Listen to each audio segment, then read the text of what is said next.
এই যে হ্যালো, হ্যাঁ, বাংলাদেশে আজকে তো খেলা। ইন্ডিয়ার সাথে হুম। গুরুত্বপূর্ণ আচ্ছা, ম্যাচ। যদি আজকে বাংলাদেশ দল জিতে যায় তাহলে এই খেলায় কার অবদান সব থেকে লিটন বেশি? দাস কেন? কেন লিটনের অবদান সব থেকে বেশি লিটন থাকবে? সবসময় বরাবরই ইন্ডিয়ার সাথে ভালো খেলে। আরেকটা বিষয় আছে, গত 10 ম্যাচ লিটন কিন্তু 100 স্ট্রাইক রেট কোনো খেলতে পারে নাই।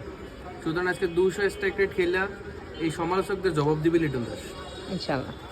আচ্ছা, আর যদি ইন্ডিয়া জিতে যায় তবে আম্পায়ার, আম্পায়ার কিভাবে? হ্যাঁ দেখবা পায়ে বল লাগলে আঙুল উঠে বসে আছে, বাউন্ডারিতে গিয়ে পা লাগলেও দেখবা আউট দেয় না। আঙ্গুলটা ভাঙ্গা দেওয়া যাইতো। আচ্ছা, আইসিসিও আছে। আইসিসির সমস্যাটা কি?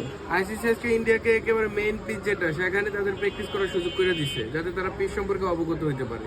আর বাংলাদেশের নাকি পিচ দেখাই নিষেধ। এটা স্বাভাবিক, বাংলাদেশ কেন পিচ দেখবে? একে কি বলে বিমাতা সুলভ আচরণ? না, এখানে আইসিসি তো দেখাচ্ছে ইন্ডিয়ান ক্রিকেট কাউন্সিল, সেই হিসেবে একটু সুযোগ সুবিধা পাইতেই পারে। ইন্ডিয়ান ক্রিকেট কাউন্সিল এটাই। জানতাম না, আমি আগে ভাবছিলাম ইন্টারন্যাশনাল। ছিল এক সময়, এখন আর নাই।